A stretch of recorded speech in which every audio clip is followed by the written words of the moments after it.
सत श्री अकाल, नमस्कार, आदाब। मैं हाँ बलबीर जंडू, तुहाडा सब दा सज्जन मीडिया चैनल उत्ते स्वागत है। श्रोमणी गुरुद्वारा प्रबंधक कमेटी अजकल फिर चर्चा दे विच है।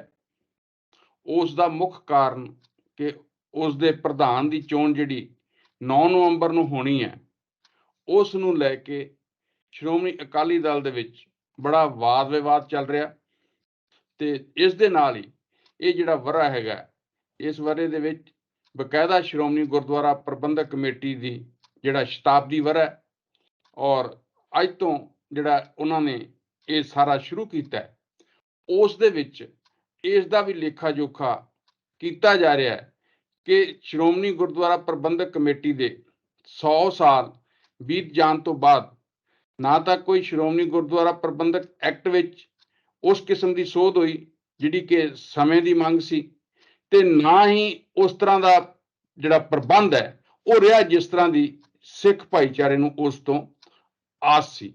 बेशक उसनूं मिनी पार्लीमेंट कहा जाता सिखां दी, पर उस दे विच जो कुछ वापरदा है वो वाद विवाद का विषा अक्सर ही बनया रहिंदा है। सो ये सारे दे उत्ते असीं चर्चा करन दे लई कि ये जो सारी इस वेले प्रबंध है उन्हां दा मौजूदा समय दे विच वो किन्ना कुछ प्रसंगक है ते मौजूदा समय दे विच उस विच की कुछ होर करन दी लोड़ है जां उस प्रबंध दे विच जो कुछ पहलां वापरिया ते किस तरह जिहड़ा जात पात दा भी जिहड़ा सीगा बोलबाला रहा हैगा, इस नूं असीं अपनी चर्चा विच लवांगे। इस चर्चा दे लई अज साडे नाल जुड़े ने साडे विशेष मेहमान प्रोफैसर राज कुमार हंस, जिहड़े कि इतिहास के प्रोफैसर ने और 35 साल उन्होंने लगभग बड़ौदा यूनीवर्सिटी दे विच इतिहास पढ़ाया। उन्हां दा जिहड़ा पिछोकड़ है वो माझा जिहड़ा साडा खेतर है उस नाल संबंधित है और उन्हां दा इस वेले अपनी सेवा मुक्ति तो बाद सारा ध्यान जिहड़ा है पंजाब दे इतिहास दे विच जां पंजाब दे विच हुण जो कुछ वापर रहा है उस दे उत्ते केंद्रित है ते उस नूं वो बड़ा नेड़ियों देख रहा है। जो कुछ भी इत्थे पंजाब दे समाज दे विच पंजाबी समाज दे विच वापर रहा है वो सारे दे बारे उन्हां दा एक अपना नज़रिया है, अपना एक दृष्टिकोण है ते असीं उन्हां तो जानना चाहांगे कि जो इतिहास दे विच एक एडी वड्डी घटना हुई जदों खास करके जिहड़ी सिख भाईचारे वालों अकाली मोर्चिਆਂ ਦੇ ਨਾਲ ਅੰਦੋਲਨ ਜਿਹੜਾ ਵਿੱਢਿਆ ਗਿਆ ਸੀ, ਉਸ ਦਾ ਨਤੀਜੇ ਵਜੋਂ ਜਿਸ ਤਰ੍ਹਾਂ ਕਮੇਟੀ ਬਣੀ ਔਰ ਅੱਜ ਉਹ ਜਿਸ ਹਾਲ 'ਚ ਖੜੀ ਹੈ, ਇਸ ਦੇ ਬਾਰੇ ਉਹਨਾਂ ਦਾ ਕੀ ਨਜ਼ਰੀਆ ਹੈ, ਉਹ ਕੀ ਕਹਿਣਾ ਚਾਹੁੰਦੇ, ਇਹ ਅਸੀਂ ਉਹਨਾਂ ਤੋਂ ਜਾਣਨਾ ਚਾਹਾਂਗੇ। ਪ੍ਰੋਫੈਸਰ ਸਾਹਿਬ ਤੁਹਾਡਾ ਸਵਾਗਤ ਹੈ ਪ੍ਰੋਗਰਾਮ 'ਚ। ਧੰਨਵਾਦ ਜੀ, ਜੀ ਆਇਆਂ ਨੂੰ। ਪ੍ਰੋਫੈਸਰ ਸਾਹਿਬ, ਜਿਸ ਤਰ੍ਹਾਂ ਮੈਂ ਗੱਲ ਸ਼ੁਰੂ ਕੀਤੀ ਹੈ ਕਿ ਸ਼੍ਰੋਮਣੀ ਗੁਰਦੁਆਰਾ ਪ੍ਰਬੰਧਕ ਕਮੇਟੀ ਆਪਣਾ ਜਿਹੜਾ 100 ਸਾਲ ਮਨਾ ਰਹੀ ਹੈ, ਆਪਣਾ ਸ਼ਤਾਬਦੀ ਵਰ੍ਹਾ ਮਨਾ ਰਹੀ ਹੈ ਆਪਦੀ ਸਥਾਪਤੀ ਨੂੰ ਹੋਇਆਂ ਨੂੰ, ਤਾਂ ਉਹ ਸਾਰੇ ਦੇ ਪ੍ਰਸੰਗ ਦੇ ਵਿੱਚ ਤੁਸੀਂ ਉਸ ਨੂੰ ਅੱਜ ਦਾ ਜਿਹੜਾ ਮੌਜੂਦਾ ਦੌਰ ਹੈ, ਮੌਜੂਦਾ ਹਾਲਤਾਂ ਹੈ, ਮੌਜੂਦਾ ਪਰਿਸਥਿਤੀਆਂ ਉਹਦੇ ਵਿੱਚ ਕਿਸ ਤਰ੍ਹਾਂ ਦੇਖਦੇ ਹੋ? ਬਲਬੀਰ ਸਿੰਘ ਜੀ, ਧੰਨਵਾਦ ਤੁਹਾਡਾ ਮੈਨੂੰ ਇਸ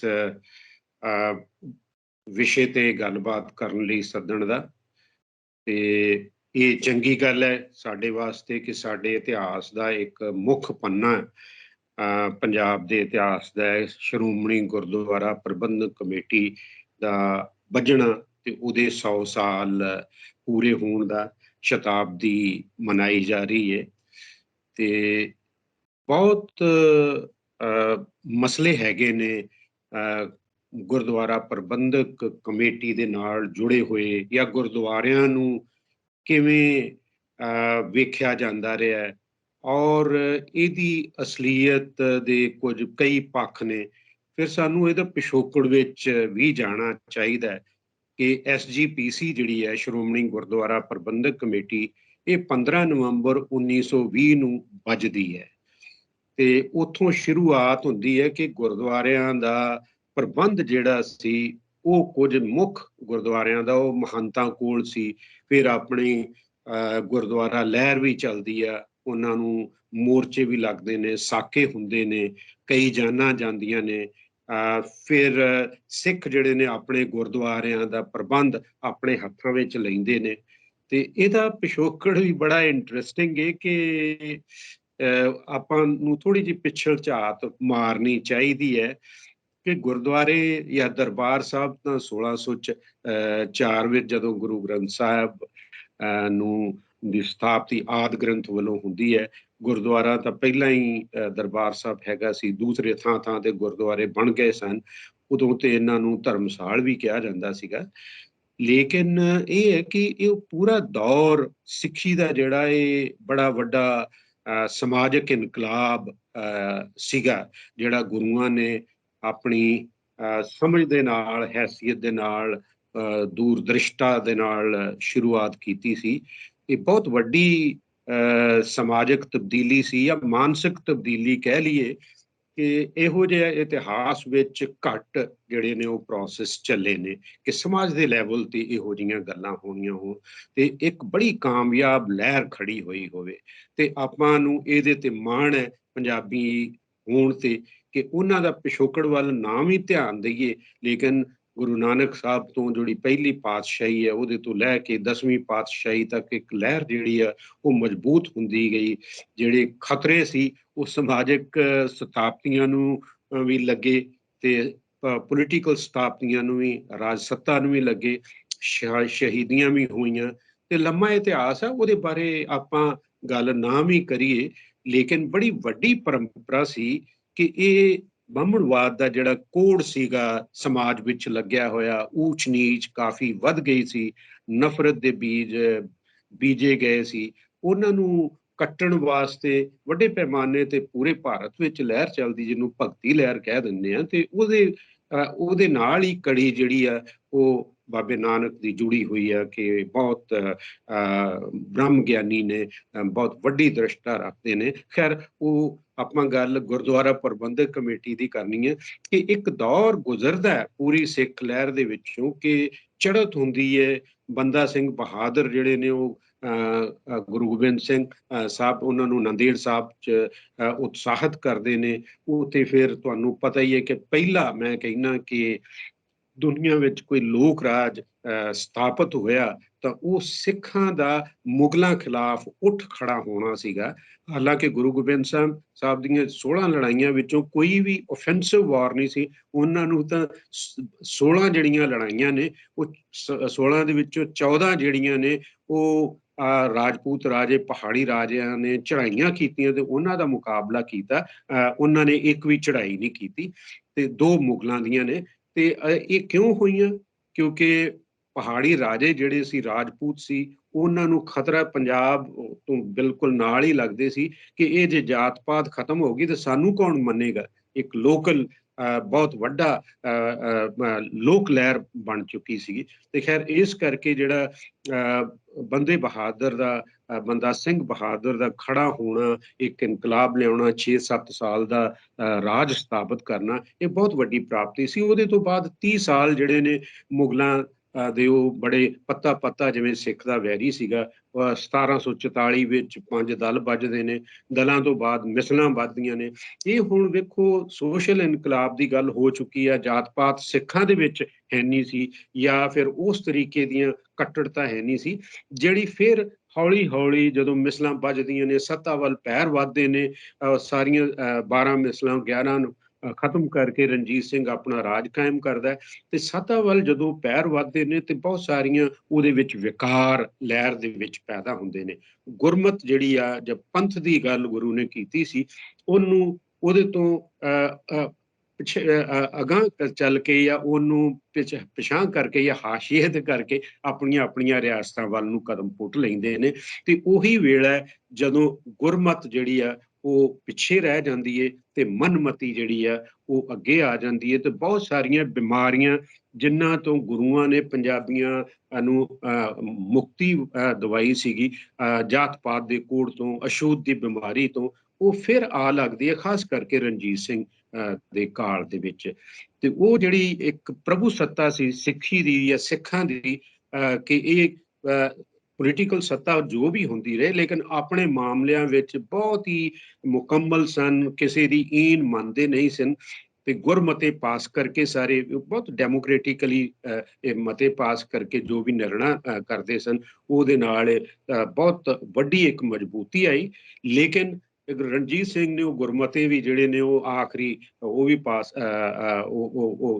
ਛਡਾ ਦਿੱਤਾ। ਜਿਹੜੀ ਪ੍ਰਭੂ ਸੱਤਾ ਸੀ ਉਹਦੇ ਉੱਤੇ ਉਹਨੂੰ ਖਤਮ ਕਰਕੇ ਉਹਨੂੰ ਕਿਹਾ ਕਿ ਸਿੱਖਾਂ ਦੇ ਆਪਣੇ ਜਿਹੜੇ ਕਾਰ ਵਿਹਾਰ ਨੇ, ਗੁਰਦੁਆਰਿਆਂ ਦਾ ਪ੍ਰਬੰਧ ਹੈ ਜਾਂ ਜਿੰਨੇ ਵੀ ਇਹਦੇ ਹੈਗੇ ਨੇ, ਇਹ ਸਰਬਰਾ ਸਟੇਟ ਦਾ ਕਰੇਗਾ। ਮਤਲਬ ਰਣਜੀਤ ਸਿੰਘ ਦਾ ਇੱਕ ਸਰਬਰਾ ਹੋਏਗਾ, ਉਹਦੇ ਤੋਂ ਬਗੈਰ ਕੋਈ ਨਿਰਣਾ ਨਹੀਂ ਲਿਆ ਜਾ ਸਕਦਾ। ਇਹ ਬਹੁਤ ਵੱਡੀ ਇੱਕ ਤਬਦੀਲੀ ਸੀ।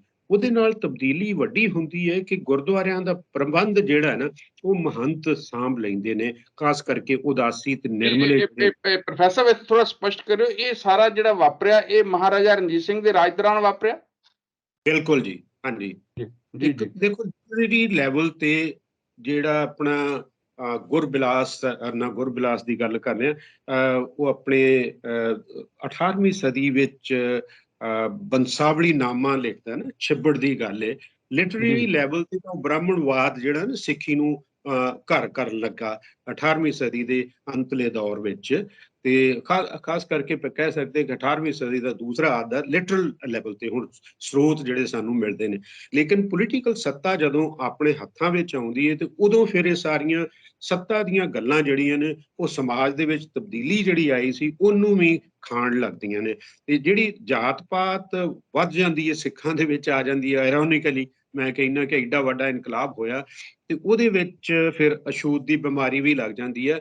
ਉਹਦੇ ਵਿੱਚ ਬਹੁਤ ਸਾਰੇ ਵਿਸਤਾਰ ਦੀਆਂ ਗੱਲਾਂ ਨੇ, ਉਹਦੇ ਵਿੱਚ ਨਾ ਵੀ ਜਾਈਏ ਤੇ ਇਹ ਪੋਲੀਟੀਕਲ ਪਾਵਰ ਨੇ, ਰਣਜੀਤ ਸਿੰਘ ਨੇ ਇੱਕ ਸਰਬਰਾਹ ਕਾਇਮ ਕਰ ਦਿੱਤਾ ਕਿ ਤੁਸੀਂ ਬਿਲਕੁਲ ਆਜ਼ਾਦ ਨਹੀਂ ਜੇ, ਸਟੇਟ ਦੀ ਸ਼ਿਰਕਤ, ਆਪਣੇ ਦਖਲ ਜਿਹੜਾ ਤੁਹਾਡੇ ਉਹਦੇ ਵਿੱਚ ਰਹੇਗਾ। ਤੇ ਇਹੀ ਗੱਲ ਜਿਹੜੀ ਅੰਗਰੇਜ਼ ਜਦੋਂ ਆਪਣਾ ਕਬਜ਼ਾ ਜਮਾਉਂਦੇ ਨੇ ਤੇ ਉਹ ਵੀ ਸਰਬਰਾਹ ਆਪਣਾ ਕਾਇਮ।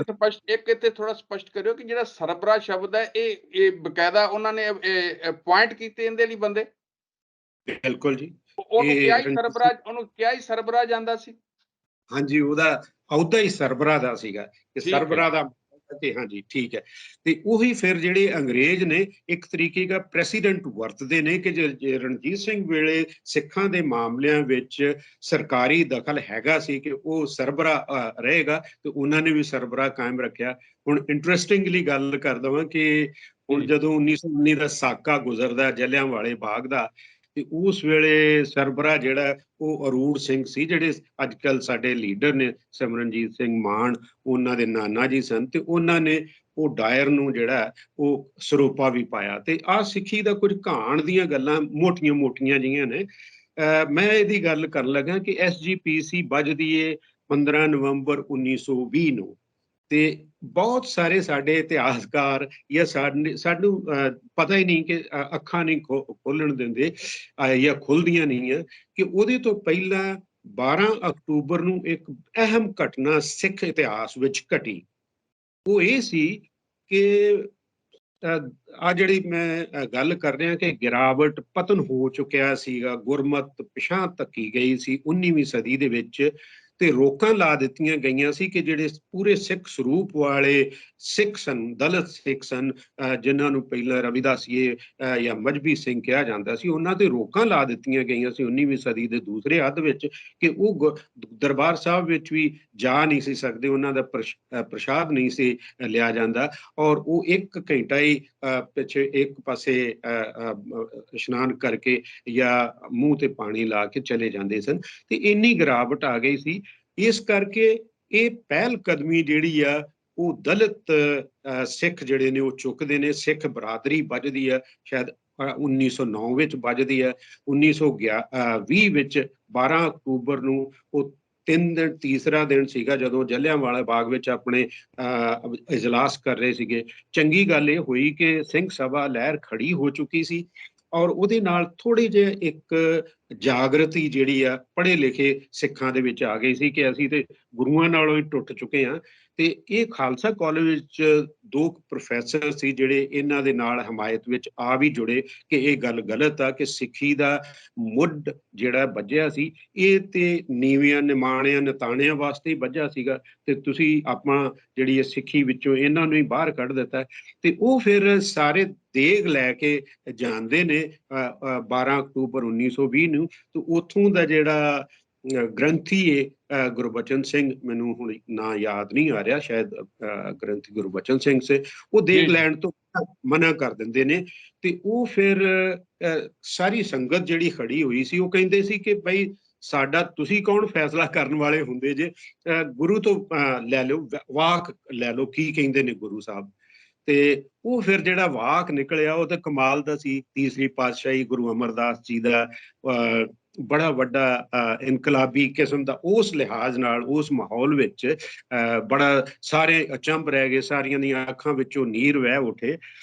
ਉਹ ਆਪਣੀ ਪੌੜੀ ਇਹ ਆ ਜਾਂ ਵਾਕ ਇਹ ਆ ਕਿ ਨਿਗੋਣਿਆਂ ਨੂੰ ਆਪੇ ਬਖਸ਼ ਲਏ, ਭਾਈ ਸਤਿਗੁਰ ਕੀ ਸੇਵਾ ਲਾਏ।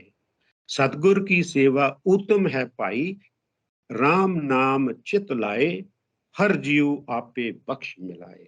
ਕਿੱਡੀ ਵੱਡੀ ਗੱਲ ਸੀ, ਸਾਰੇ ਅੱਖਾਂ ਚੋਂ ਨੀਰ ਵਹਿ ਤੁਰੇ। ਉਹਨਾਂ ਨੇ ਪ੍ਰਸ਼ਾਦ ਸਾਰਿਆਂ ਨੂੰ ਵੰਡਿਆ।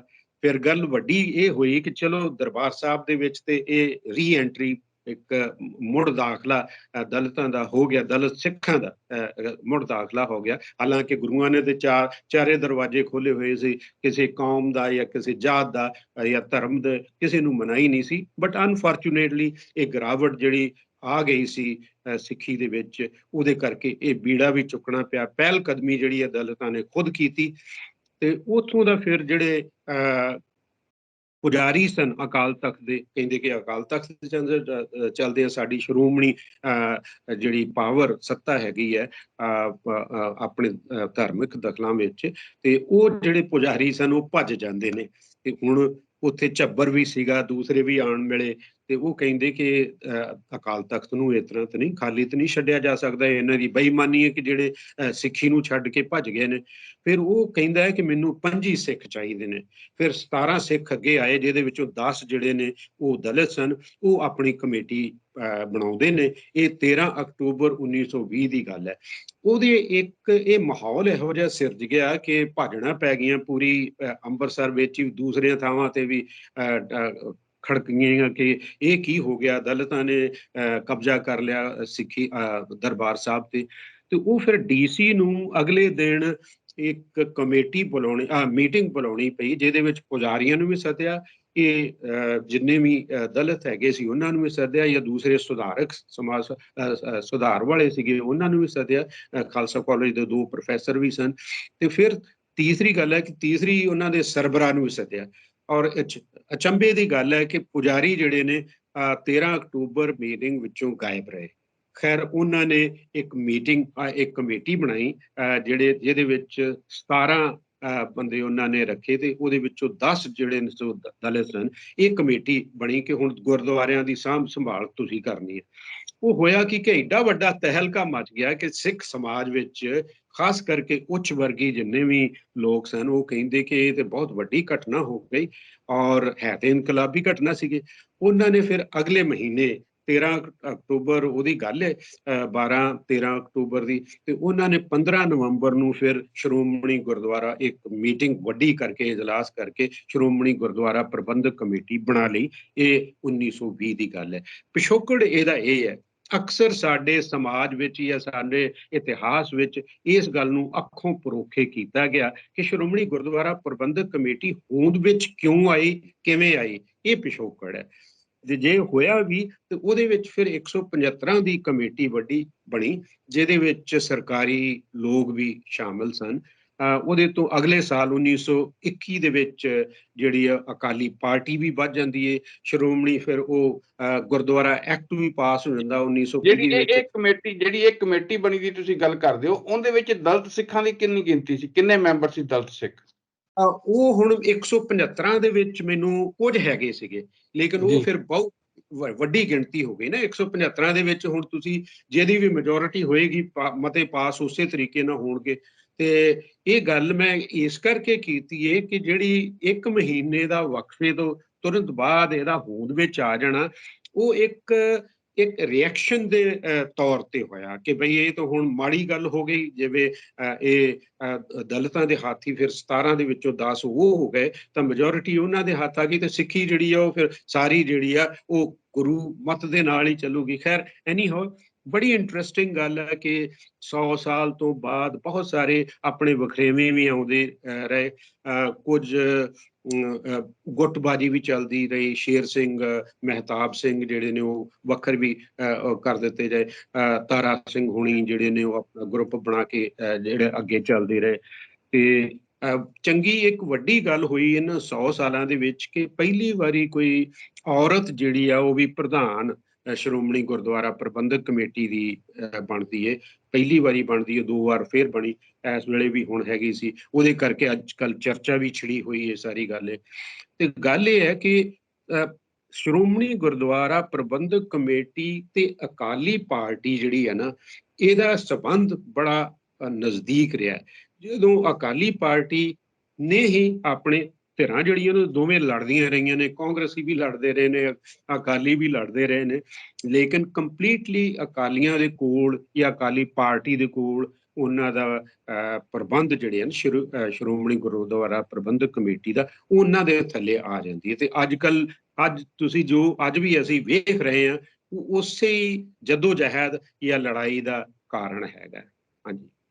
ਇਹ ਪਰ ਉਹਦੇ ਵਿੱਚ ਜੇ ਆਪਾਂ ਜਿਹੜੀ ਗੱਲ ਸ਼ੁਰੂ ਕੀਤੀ ਸੀ ਪ੍ਰੋਫੈਸਰ ਸਾਹਿਬ ਜਿੱਥੋਂ, ਕਿ ਅੱਜ ਉਹ ਕਿੰਨੀ ਕੁ ਪ੍ਰਸੰਗਿਕ ਹੈ, ਉਹ ਸਾਰਾ ਕੁਝ 100 ਸਾਲ ਦੇ ਵਿੱਚ ਉਹਦੇ ਵਿੱਚ ਕਿ ਦੁਬਾਰਾ ਉਸ ਦੇ ਵਿੱਚ ਕੋਈ ਉਸ ਤਰ੍ਹਾਂ ਦਾ ਦਬਦਬਾ ਬਣਿਆ ਹੋਵੇ ਦਲਿਤ ਸਿੱਖਾਂ ਦਾ, ਤੇ ਇਹ ਸਾਰੀ ਸਥਿਤੀ ਦੇ ਵਿੱਚ ਨਾ ਤਾਂ ਇਹ ਕੋਈ ਲੇਖਾ ਜੋਖਾ ਹੋਇਆ, ਔਰ ਨਾ ਹੀ ਜਿਹੜਾ ਸ਼੍ਰੋਮਣੀ ਗੁਰਦੁਆਰਾ ਪ੍ਰਬੰਧਕ ਐਕਟ ਜਿਹੜਾ ਸੀਗਾ ਉਹ ਬਣਿਆ ਸੀਗਾ, ਉਹਦੇ ਵਿੱਚ ਕੋਈ ਹੁਣ ਤੱਕ ਸੋਧ ਨਹੀਂ ਹੋਈ ਕਿ ਮੌਜੂਦਾ ਸਮਿਆਂ ਦੇ ਵਿੱਚ ਜਿਸ ਤਰ੍ਹਾਂ ਬਾਕੀ ਸਾਰੀਆਂ ਥਾਵਾਂ ਤੇ ਸੋਧਾਂ ਹੋਈਆਂ, ਔਰ ਨਾ ਹੀ ਸ਼੍ਰੋਮਣੀ ਗੁਰਦੁਆਰਾ ਪ੍ਰਬੰਧਕ ਕਮੇਟੀ ਦੀਆਂ ਸਮੇਂ ਸਿਰ ਚੋਣਾਂ ਹੁੰਦੀਆਂ, ਜਿਸ ਤਰ੍ਹਾਂ ਕਿ ਹੁਣ ਚਾਹੇ ਪਾਰਲੀਮੈਂਟ ਹੈ ਚਾਹੇ ਵਿਧਾਨ ਸਭਾ ਹੈ, ਉਹਨਾਂ ਦਾ ਇੱਕ ਮਿੱਥੇ ਸਮੇਂ ਦੇ ਮੁਤਾਬਕ ਉਹਨਾਂ ਦੀਆਂ ਚੋਣਾਂ ਹੋ ਜਾਂਦੀਆਂ, ਚਾਹੇ ਨਗਰ ਕੌਂਸਲ ਹੈ ਚਾਹੇ ਪੰਚਾਇਤਾਂ ਨੇ।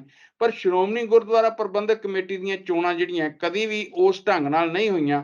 ਹੁਣ ਵੀ ਜਿਹੜੀ ਸ਼੍ਰੋਮਣੀ ਗੁਰਦੁਆਰਾ ਪ੍ਰਬੰਧਕ ਕਮੇਟੀ ਮੌਜੂਦਾ ਸਮੇਂ 'ਚ ਚੱਲ ਰਹੀ ਹੈ, ਉਸ ਦੀ ਵੀ ਚੋਣ 2011 'ਚ ਹੋਈ ਸੀ ਤੇ ਦੁਬਾਰਾ ਚੋਣ ਅਜੇ ਤੱਕ ਨਹੀਂ ਹੋਈ। ਤਾਂ ਉਹਦੇ ਵਿੱਚ ਇਸ ਨੂੰ ਤੁਸੀਂ ਸਾਰੇ ਨੂੰ ਕਿਸ ਤਰ੍ਹਾਂ ਵੇਖਦੇ ਹੋ ਕਿ ਹੁਣ ਇਸ ਵੇਲੇ ਐਕਟ ਦੇ ਵਿੱਚ ਇਦਾਂ ਦੀਆਂ ਸੋਧਾਂ ਦੀ ਲੋੜ ਨਹੀਂ ਹੈ ਕਿ ਜਿਹੜੀਆਂ ਇੱਕ ਤਾਂ ਜਿਹੜੇ ਸਾਰੇ ਭਾਈਚਾਰਿਆਂ ਦੀ ਬਾਕੀ ਥਾਵਾਂ ਤੇ ਜਿਸ ਤਰ੍ਹਾਂ ਨੁਮਾਇੰਦਗੀ ਹੈ, ਉਹਦੇ ਵਿੱਚ ਵੀ ਸਾਰੇ ਭਾਈਚਾਰਿਆਂ ਦੀ ਨੁਮਾਇੰਦਗੀ ਉਸ ਢੰਗ ਨਾਲ ਬਣੇ ਜਿਸ ਢੰਗ ਨਾਲ ਚਾਹੇ ਉਹ ਪਾਰਲੀਮੈਂਟ ਦੇ ਵਿੱਚ ਹੈ, ਚਾਹੇ ਵਿਧਾਨ ਸਭਾਵਾਂ ਚਾਹੇ ਪੰਚਾਇਤਾਂ ਚਾਹੇ ਨਗਰ ਕੌਂਸਲਾਂ ਦੇ ਵਿੱਚ ਹੈਗੀ ਹੈ, ਤਾਂ ਉਹਦੇ ਵਿੱਚ ਵੀ ਇਸ ਤਰ੍ਹਾਂ ਦਾ ਹੋਣਾ ਚਾਹੀਦਾ, ਕੋਈ ਪ੍ਰੋਵੀਜ਼ਨ ਹੋਣੀ ਚਾਹੀਦੀ ਹੈ, ਔਰ ਉਹਦੀਆਂ ਚੋਣਾਂ ਸਮੇਂ ਸਿਰ ਕਰਾਉਣ ਦੇ ਲਈ ਕੋਈ ਕਦਮ ਚੁੱਕੇ ਜਾਣੇ ਚਾਹੀਦੇ। ਇਹ ਬਲਬੀਰ ਸਿੰਘ ਜੀ ਬੜਾ ਅਹਿਮ ਸਵਾਲ ਹੈ, ਕਿਉਂਕਿ ਐਕਟ ਜਿਹੜਾ 1925 ਦਾ ਉਹ ਅੰਗਰੇਜ਼ ਸਰਕਾਰ ਵੱਲੋਂ ਬਣਿਆ ਸੀ। ਮਤਲਬ ਸੱਤਾ ਨੇ ਇਹ ਤੁਹਾਨੂੰ ਐਕਟ ਦੇ ਕੇ, ਹਾਲਾਂਕਿ ਸਾਰਿਆਂ ਦੀ ਰਾਏ ਲਏ ਗਏ, ਔਰ ਉਹਦੇ ਵਿੱਚ ਵੀ 2 ਧਿਰਾਂ ਸਨ। ਉਹਦੇ ਚ ਪ੍ਰੋਫੈਸਰ ਸਾਹਿਬ ਇੱਕ ਥੋੜੀ ਜਿਹੀ ਮੇਰੇ ਐਡ ਹੀ ਇਹਦੇ ਚ ਗੱਲ ਸਵਾਲ ਆ ਮੇਰਾ, ਕਿ ਉਹ ਵੀ ਕਹਿੰਦੇ ਆ ਕਿ ਜਦੋਂ ਐਕਟ ਦੇ ਬਾਰੇ ਵੀ ਸਾਰਿਆਂ ਦੀ ਸਹਿਮਤੀ ਨਹੀਂ ਸੀ, ਉਦੋਂ ਵੀ ਉਹਦੇ ਵਿੱਚ ਸਿੱਖ ਭਾਈਚਾਰੇ 'ਚ ਵੰਡ ਹੋ ਗਈ ਸੀ, ਕੁਝ ਤਾਂ ਇਸ ਐਕਟ ਦੇ ਹੱਕ 'ਚ ਸੀਗੇ, ਕੁਝ ਨਹੀਂ ਸੀ ਹੱਕ 'ਚ। ਹਾਂਜੀ, ਬਿਲਕੁਲ ਮੈਂ ਉਹੀ ਗੱਲ ਕਰਨ ਲੱਗਾ ਕਿ ਗੱਲ ਹੈ ਆਪਾਂ ਉਹਦੀ ਲਿੰਕ ਜਿਹੜਾ ਨਾ, ਜਿਹੜੀ ਸਿੱਖਾਂ ਦੀ ਪ੍ਰਭੂ ਸੱਤਾ ਗਵਾ ਲਈ ਜਾਂ ਖੋਹ ਲਈ ਸਰਕਾਰਾਂ ਨੇ ਜਾਂ ਸੱਤਾ ਨੇ ਖੋਹ ਲਈ, ਉਹ ਪਹਿਲਾਂ ਰਣਜੀਤ ਸਿੰਘ ਨੇ ਖੋਈ, ਫਿਰ ਅੰਗਰੇਜ਼ਾਂ ਨੇ ਖੋਹ ਕੇ ਕਿ ਬਈ ਤੁਸੀਂ ਆਜ਼ਾਦ ਨਹੀਂ ਜੇ ਆਪਣੇ ਮਸਲਿਆਂ ਬਾਰੇ। ਹੁਣ ਐਕਟ ਜਿਹੜਾ ਸਰਕਾਰ ਨੇ ਬਣਾਇਆ, ਇਹ ਆਪਣੇ ਪ੍ਰਭੂ ਸੱਤਾ ਵਾਲੀ ਤਾਂ ਕੋਈ ਗੱਲ ਨਹੀਂ ਰਹੀ। ਹੁਣ ਜਿਹੜੀ ਤੁਸੀਂ ਗੱਲ ਕੀਤੀ ਹੈ ਕਿ ਇਹ ਇਲੈਕਸ਼ਨਾਂ ਕਿਉਂ ਨਹੀਂ ਹੋ ਰਹੀਆਂ, ਹੁਣ ਉਹ ਅੰਗਰੇਜ਼ ਤਾਂ ਚਲੇ ਗਏ, ਕਾਲੇ ਅੰਗਰੇਜ਼ਾਂ ਦਾ ਰਾਜ ਹੈ, ਤੇ ਇਹ ਜਿਹੜੀ ਸੈਂਟਰ ਦੀ ਸਰਕਾਰ ਹੈ ਉਹਦੇ ਹੱਥ ਵਿੱਚ ਹੈ ਕਿ ਇਲੈਕਸ਼ਨਾਂ ਕਰਵਾਉਣੀਆਂ ਕਦੋਂ ਕਰਵਾਉਣੀਆਂ ਨਹੀਂ। ਤੇ ਇਹ ਮਸਲਾ ਜਿਹੜਾ ਸਿੱਖੀ ਦੀ ਪ੍ਰਭੂ ਸੱਤਾ ਦਾ ਬੇਸਿਕਲੀ ਕਹਿੰਦੇ ਆ, ਜਿਹੜੇ ਖੋਹਿਆਂ ਨੂੰ ਜਿਹੜੇ ਨੇ ਉਹ 200 ਸਾਲ ਉਹ ਚਲੇ ਨੇ, ਹੋ ਗਏ ਨੇ, ਠੀਕ ਹੈ। ਬਾਕੀ ਗੱਲ ਇਹ ਹੈ ਕਿ ਇਹ ਅਮੈਂਡਮੈਂਟਾਂ ਵੀ ਹੋਈਆਂ ਨੇ, 1952 ਵਿੱਚ ਵੀ ਹੋਈ ਸੀ, ਮੇਰੇ ਖਿਆਲ 2016 ਵਿੱਚ ਵੀ ਹੋਈ, ਲੇਕਿਨ ਬਹੁਤ ਵੱਡੀ ਕੋਈ ਅਮੈਂਡਮੈਂਟ ਨਹੀਂ ਹੋਈ। ਉਹ ਜਿਹੜਾ ਅੰਗਰੇਜ਼ਾਂ ਨੇ ਸਥਾਪਿਤ ਕੀਤਾ ਸੀ ਉਹਦੇ ਨਾਲ ਹੀ ਇਹ ਇਸ ਵੇਲੇ ਵੀ ਪ੍ਰਬੰਧ ਜਿਹੜਾ ਗੁਰਦੁਆਰਿਆਂ ਦਾ ਜਾਂ ਪ੍ਰਬੰਧਕ ਕਮੇਟੀ ਹੈ ਉਹਨਾਂ ਨਾਲ ਹੀ ਇਹ ਸਾਰਾ ਚੱਲਦਾ ਪਿਆ। ਹੁਣ ਗੱਲ ਕਿਸੇ ਵੇਲੇ ਵੱਡੇ ਪੈਮਾਨੇ ਤੇ ਇਹ ਵੀ ਆ ਜਾਂਦੀ ਹੈ ਕਿ ਗੁਰੂਆਂ ਨੇ ਤੇ ਸਾਨੂੰ ਆਜ਼ਾਦ ਕੀਤਾ ਸੀਗਾ, ਇੱਕ ਖਾਲਸ ਬਣਾਇਆ ਸੀ, ਖਾਲਸੇ ਦੀ ਸਿਰਜਣਾ ਕੀਤੀ ਸੀ, ਤੇ ਉਹ ਧਾਰਾਵਾਂ ਵੀ ਚੱਲਦੀਆਂ ਨੇ, ਲੇਕਿਨ ਇਹ ਵੱਡੇ ਪੈਮਾਨੇ ਵਿੱਚ ਸਾਨੂੰ ਸੱਤਾ ਦੇ ਤਹਿਤ ਹੀ ਇਹ ਸਾਰਾ ਕੁਝ ਵੇਖਣਾ ਪੈ ਰਿਹਾ, ਇਹ ਕਰਨਾ ਪੈ ਰਿਹਾ। ਤੇ ਹੁਣ ਜਿਹੜੀ ਅਕਾਲੀਆਂ ਦੀ ਆਪਣੀ ਪਾਰਟੀ ਦੀ ਸੱਤਾ ਨਾਲ ਵੀ ਰਿਸ਼ਤੇ ਰਹੇ ਨੇ, ਉਹਨਾਂ ਦੇ ਸਾਰਾ ਅਸੀਂ ਕੁਝ ਸਮਝਦੇ ਹਾਂ, ਜਾਣਦੇ ਹਾਂ, ਤੇ ਬੀਬੀ ਜਗਬੀਰ ਕੌਰ ਨੂੰ ਵੀ ਹੁਣ ਲਾਂਭੇ ਕਰਨ ਵਾਲਾ ਵੀ, ਇਹ ਸਾਰੀਆਂ ਗੱਲਾਂ ਬੜੀ ਸਿੱਖੀ ਦੇ ਵਾਸਤੇ ਚੈਲੰਜ ਵਾਲੀਆਂ ਨੇ ਕਿ ਜਿਵੇਂ ਬਹੁਤ ਵੱਡੀ ਜਿਹੜੀ ਇੱਕ ਇਡੀਓਲੋਜੀ ਹੈ ਜਿਹਨੂੰ ਹਿੰਦੂਤਵਾ ਦੀ ਆਈਡੀਓਲੋਜੀ ਕਹਿੰਦੇ ਆ, ਉਹਦੇ ਪ੍ਰਭਾਵਿਤ ਲੋਕ ਨੇ ਜਾਂ ਉਹਨਾਂ ਨੂੰ ਅੰਦਰ ਵਾੜਿਆ ਗਿਆ ਸਿੱਖੀ ਦੇ ਵਿੱਚ, ਗੁਰਦੁਆਰੇ ਕਮੇਟੀਆਂ ਦੇ ਵਿੱਚ ਜਾਂ ਦੂਸਰੇ ਪਾਸੇ ਵੀ, ਤੇ ਐਡਾ ਵੱਡਾ ਚੈਲੰਜ ਜਿਹੜਾ ਉਹ ਸਿੱਖਾਂ ਦੇ ਨੂੰ ਹੀ ਇਹ ਤੈਅ ਕਰਨਾ ਪੈਣਾ। ਲੇਕਿਨ ਸਾਡੇ ਪੰਜਾਬ ਦੇ ਸੰਤਾਪ ਬਹੁਤ ਵੱਡੇ ਰਹੇ ਨੇ। ਇੱਕ ਤਾਂ 1947 ਦਾ ਸੰਤਾਪ ਹੈ, 84 ਦਾ ਸੰਤਾਪ ਹੈ, ਉੱਥੋਂ ਫਿਰ ਨਸ਼ਿਆਂ ਦਾ ਸੰਤਾਪ ਹੈ ਸਾਡੇ ਕੋਲ ਲੱਗਦਾ ਹੈ, ਉਹਦੇ ਨਾਲ ਫਿਰ ਸਾਰੇ ਲੋਕ ਜਿਹੜੇ ਇੱਥੋਂ ਦੇ ਯੁਵਾ ਲੋਕ ਬਾਹਰ ਜਾ ਰਹੇ ਨੇ, ਕਿਉਂਕਿ ਕੋਈ ਦਿਸ਼ਾ ਜਿਹੜੀ ਹੈ ਉਹ ਨਜ਼ਰ ਨਹੀਂ ਆ ਰਹੀ। ਦਿਸ਼ਾ ਹੁਣ ਆਉਣੀ ਹੈ ਤੇ ਕਿੱਥੋਂ ਨਜ਼ਰ ਆਉਣੀ ਹੈ? ਇਹਦੇ ਸਾਰਿਆਂ ਨੂੰ ਹਮਲਾ ਜਿਹੜਾ ਉਹ ਮਾਰਨਾ ਹੀ ਪੈਣਾ, ਗੁਰੂ ਮੱਤ ਦੇ ਨਾਲ ਲੱਗਣਾ ਪੈਣਾ। ਆਹ ਜਿਹੜਾ ਜਾਤ ਪਾਤ ਦਾ ਕੋੜ ਲੱਗਾ ਪਿਆ ਸਿੱਖੀ ਨੂੰ, ਇਹਨੂੰ ਕੱਢਣਾ ਪੈਣਾ। ਅਛੂਤ ਦੀ ਬਿਮਾਰੀ ਅਜੇ ਵੀ ਪੂਰੀ ਤਰੀਕੇ ਨਾਲ ਖਤਮ ਨਹੀਂ ਹੋਈ। ਬੰਤ ਸਿੰਘ ਵੱਡਾ ਜਿਹੜਾ ਸਾਡਾ ਲੋਕ ਗਾਇਕ ਹੈ, ਉਹਦੀਆਂ ਲੱਤਾਂ ਬਾਹਾਂ ਵੱਢ ਦਿੱਤੀਆਂ ਜਾਂਦੀਆਂ ਨੇ ਕਿਉਂਕਿ ਉਹਨੇ ਉਹ ਵਿਰੋਧ ਕੀਤਾ ਕਿ ਬਈ ਸਾਡੇ ਵੀ ਅਧਿਕਾਰ ਹੈਗੇ ਨੇ, ਕਿਉਂਕਿ ਉਹ ਦਲਿਤ ਸੀਗਾ, ਇਸ ਕਰਕੇ। ਬੰਤ ਸਿੰਘ ਨਾਲ ਇਹ ਹਾਲ ਹੁੰਦਾ, ਬਹੁਤ ਸਾਰਿਆਂ ਨਾਲ ਹੋ ਰਿਹਾ। ਤੇ ਗੱਲ ਇਹ ਮਸਲਾ ਇਹ ਵੇ ਬਲਬੀਰ ਸਿੰਘ ਜੀ ਕਿ ਸਿੱਖ ਇਨਕਲਾਬ, ਗੁਰੂ ਮੱਤ ਜਿਹੜੀ ਆ ਉਹ ਏਡੀ ਇਨਕਲਾਬੀ ਸੋਚ ਸੀ ਤੇ ਆਪਾਂ ਉਹਨੂੰ ਲਾਂਭੇ ਕਰ ਦਿੱਤਾ ਤੇ ਕੁਰਾਏ ਪਏ ਹੋਏ ਆ। ਇਹ ਇਸ ਵੇਲੇ ਕੁਰਾਏ ਪਈ ਹੋਈ ਸਿੱਖੀ ਜਿਹੜੀ ਆ ਇਹਨੂੰ ਰਾਹ ਤੇ ਕੌਣ ਲਿਆਵੇਗਾ? ਹੁਣ ਮਸਲਾ ਜਿਹੜਾ ਉਹ ਪੈਸੇ ਦਾ ਵਾ। ਗੋਲਕ ਦੀ ਲੜਾਈ ਹਮੇਸ਼ਾ ਹੀ ਹੁੰਦੀ ਰਹੀ ਹੈ, ਗੋਲਕ ਦੀ ਲੜਾਈ ਗੁਰੂਆਂ ਦੇ ਸਮੇਂ ਤੋਂ ਹੀ ਹੁੰਦੀ ਰਹੀ ਹੈ, ਤੇ ਉਸ ਵੇਲੇ ਤੋਂ ਲੈ ਕੇ ਅੱਜ ਤੱਕ ਫਿਰ ਮਸੰਦਾਂ ਨੂੰ ਵੀ ਸੋਧਾ ਲਾਉਣਾ ਪਿਆ ਸੀ ਗੁਰੂ ਗੋਬਿੰਦ ਸਾਹਿਬ ਨੂੰ। ਤੇ ਇਹ ਗੱਲ ਕਈ ਨੇ, ਹੁਣ ਗੱਲ ਮਸਲੇ ਜਿਹੜੇ ਨੇ ਹੈ ਤੇ ਸਮਾਜਿਕ ਨੇ, ਲੇਕਿਨ ਆਰਥਿਕਤਾ ਦੇ ਨਾਲ ਜੁੜੇ ਹੋਏ ਨੇ, ਸੱਤਾ ਦੇ ਨਾਲ ਜੁੜੇ ਹੋਏ ਨੇ। ਹੁਣ ਗੱਲ ਮੈਂ ਜੇ ਕਰਾਂ ਕਿ ਇੱਕ ਸਥਾਪਿਤ ਜਿਹੜੀ ਸਾਡੀ ਡੋਮੀਨੈਂਟ ਇੱਕ ਜਾਤ ਬਣ ਗਈ ਇਤਿਹਾਸ ਦੇ ਉਹ ਪਹੀਏ ਦੇ ਵਿੱਚੋਂ ਹੀ ਨਿਕਲੀ ਕਿ ਖਾਸ ਕਰਕੇ ਜਿਹੜੀ ਐਗਰੇਰੀਅਨ ਕਮਿਊਨਿਟੀ ਆ, ਜੱਟ ਨੇ, ਉਹਨਾਂ ਦੀ ਚੜ੍ਹਤ ਜਿਹੜੀ ਆ ਉਹ 19ਵੀਂ ਸਦੀ ਦੇ ਦੂਸਰੇ ਅੱਧ ਵਿੱਚ ਹੁੰਦੀ ਹੈ। ਉਹ ਵੱਡੇ ਪੈਮਾਨੇ ਤੇ ਅੰਗਰੇਜ਼ਾਂ ਦੀ ਫੌਜ ਵਿੱਚ ਜਾਂਦੇ ਨੇ, ਸੇਵਾ ਦਿੰਦੇ ਨੇ। ਭਾਰਤ ਵਿੱਚ ਵੀ ਜਿੱਥੇ ਜਿੱਥੇ ਵੀ ਲੋੜ ਪੈਂਦੀ ਆ ਅੰਗਰੇਜ਼ਾਂ ਨੂੰ, ਉਹ ਸੇਵਾ ਆਪਣੀ ਨਿਭਾਉਂਦੇ ਨੇ। ਸਾਊਥ ਈਸਟ ਏਸ਼ੀਆ, ਮਲਾਇਆ, ਚੀਨ ਦੇ ਵਿੱਚ ਵੀ ਸੇਵਾਵਾਂ ਦਿੰਦੇ ਨੇ।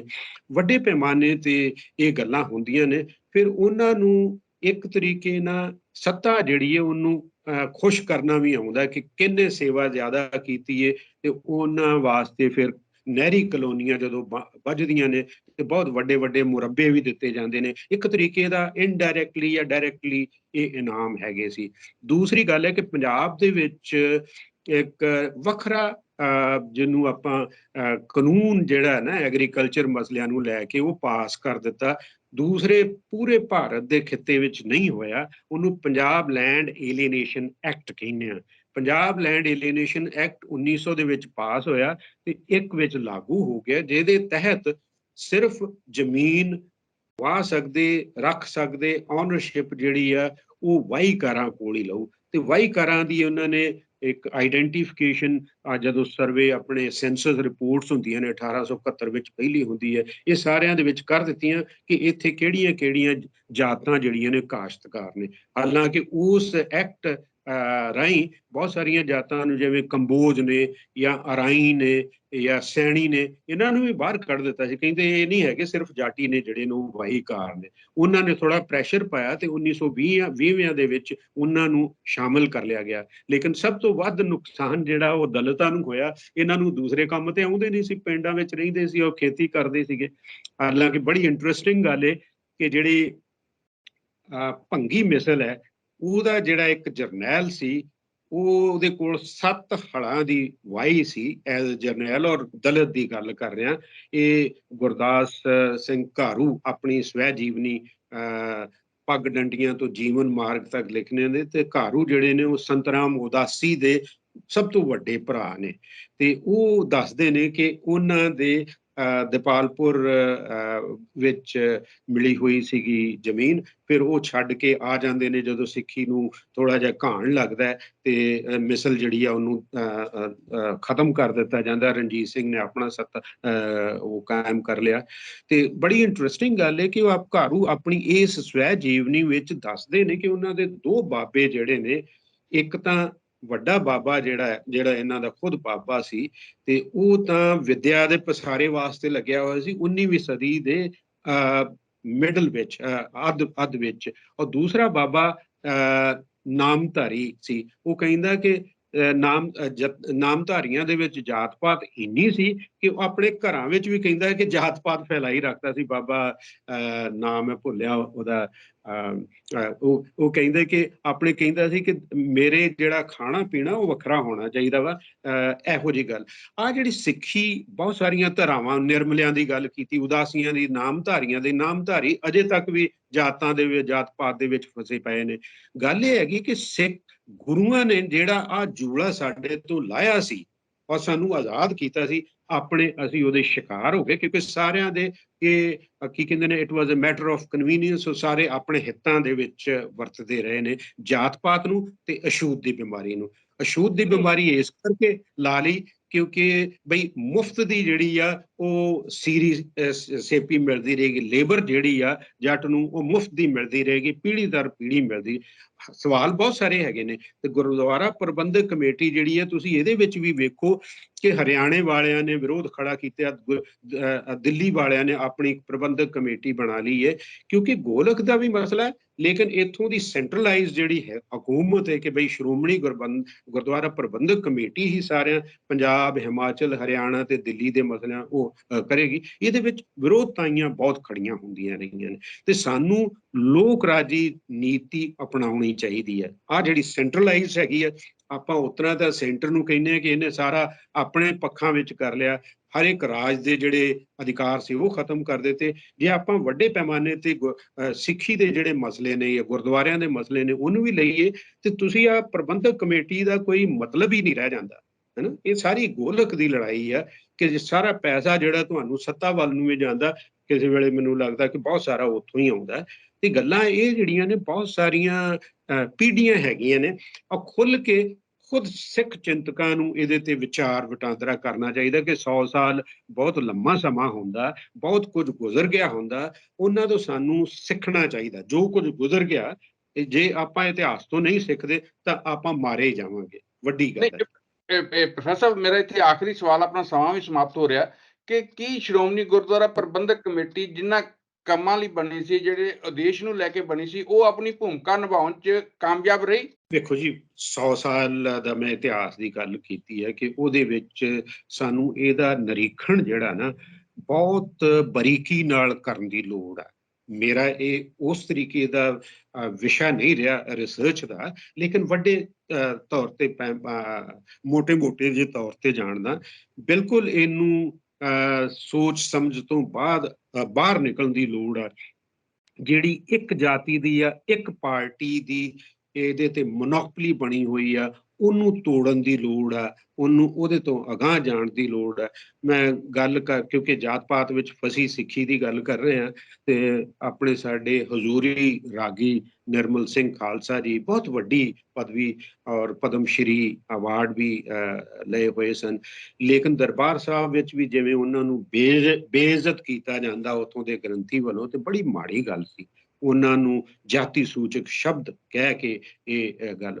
ਹੁਣ ਸਿੱਖੀ ਦੇ ਵਿੱਚੋਂ ਜੇ ਜਾਤ, ਜੇ ਦਰਬਾਰ ਸਾਹਿਬ ਵਿੱਚ ਰਹਿ ਕੇ ਵੀ ਤੁਸੀਂ ਆਪਣੇ ਦਿਮਾਗਾਂ ਵਿੱਚੋਂ ਇਹ ਜਾਤ ਪਾਤ ਦਾ ਕੋਡ ਨਾ ਕੱਢ ਸਕੋ ਤਾਂ ਜਿੰਨੀਆਂ ਕਮੇਟੀਆਂ ਬਣਾ ਲਓ ਜਾਂ ਜਿੰਨੇ ਪ੍ਰਬੰਧ ਕਰ ਲਓ ਉਹ ਸਾਰੇ ਬੇਮਾਇਨੇ ਨੇ, ਕਿਉਂਕਿ ਗੁਰੂਆਂ ਨੇ ਸਾਨੂੰ ਇਹਨਾਂ ਬੰਨਾਂ ਦੇ ਵਿੱਚ ਬੰਨਣ ਵਾਸਤੇ ਨਹੀਂ ਸੀ ਤਿਆਰ ਕੀਤਾ। ਉਹਨਾਂ ਨੇ ਤੇ ਆਜ਼ਾਦ ਤਬੀਅਤ ਹੋਣ ਦਾ ਇੱਕ ਬੀੜਾ ਚੁੱਕਿਆ ਸੀ। ਜਿਹੜੇ ਸਿੱਖ ਹੋਏ ਵੀ ਬਹੁਤ ਵੱਡੀ ਕੁਰਬਾਨੀਆਂ ਵੀ ਦਿੱਤੀਆਂ, ਬਹੁਤ ਵੱਡਾ ਇਤਿਹਾਸ ਹੈ ਉਹਦੇ ਵਿੱਚ। ਤੇ ਮੈਂ ਜਦੋਂ ਰਣਜੀਤ ਸਿੰਘ ਦੀ ਗੱਲ ਕਰ ਰਿਹਾ ਸੀ, ਸਾਡੇ ਵਾਸਤੇ ਬੜੀ ਵੱਡੀ ਗੱਲ ਹੈ, ਮਾਣ ਵਾਲੀ ਗੱਲ ਹੈ ਕਿ ਪੰਜਾਬੀਆਂ ਦਾ ਆਪਣਾ ਰਾਜ ਜਿਹੜਾ ਹੈ ਉਹ ਸਦੀਆਂ ਬਾਅਦ ਬਚਦਾ ਹੈ।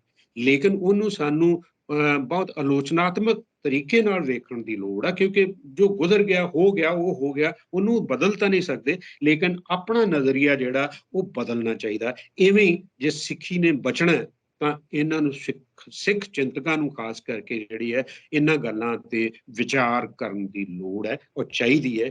ਅਦਰਵਾਈਜ਼ ਉਹ ਤਾਂ ਮੈਕੌਲਫ ਜਿਹੜਾ ਵੱਡਾ ਸਕਾਲਰ ਸੀਗਾ ਸਿੱਖੀ ਦਾ, ਔਰ 19ਵੀਂ ਸਦੀ ਦੇ ਅੰਤ ਵਿੱਚ ਕਹਿ ਰਿਹਾ ਸੀ ਕਿ ਇਹ ਯਾਰ ਬਾਹਮਣਵਾਦ ਤਾਂ ਐਡਾ ਵੱਡਾ ਸੱਪ ਹੈ, ਅਜਗਰ ਹੈ ਨਾ, ਇਹਨੇ ਪਹਿਲਾਂ ਬੁੱਧ ਧਰਮ ਨੂੰ ਖਾ ਲਿਆ, ਬੁੱਧ ਵਿਚਾਰਾਂ ਨੂੰ ਖਾ ਲਿਆ, ਤੇ ਹੁਣ ਜਿਹੜਾ ਸਿੱਖੀ ਨੂੰ ਵੀ ਨਿਗਲਣ ਵਾਸਤੇ ਤਿਆਰ ਹੈ। ਤੇ ਇਹ ਗੱਲ ਜਿਹੜੀ ਹੈ ਖੁਸ਼ਵੰਤ ਸਿੰਘ 1952 ਵਿੱਚ ਉਹਨੇ ਇੱਕ ਕਿਤਾਬ ਦੀ ਸਿੱਖਸ ਕਰਕੇ ਲਿਖੀ ਸੀ। ਉਹ ਕਹਿੰਦਾ ਕਿ ਵਾਕਿਆ ਹੀ ਇਹੋ ਹੀ ਗੱਲ ਹੈ ਕਿ ਇਹ ਤੇ ਮਰਨ ਕਰੇ ਕੰਡੇ ਖਲੋਤਾ ਹੋਇਆ। ਤੇ ਇਹ ਸਿੱਖੀ ਵਾਸਤੇ ਜਾਂ ਸਾਡੇ ਪੰਜਾਬੀਆਂ ਵਾਸਤੇ ਚਿੰਤਾ ਦਾ ਵਿਸ਼ਾ ਵਾ।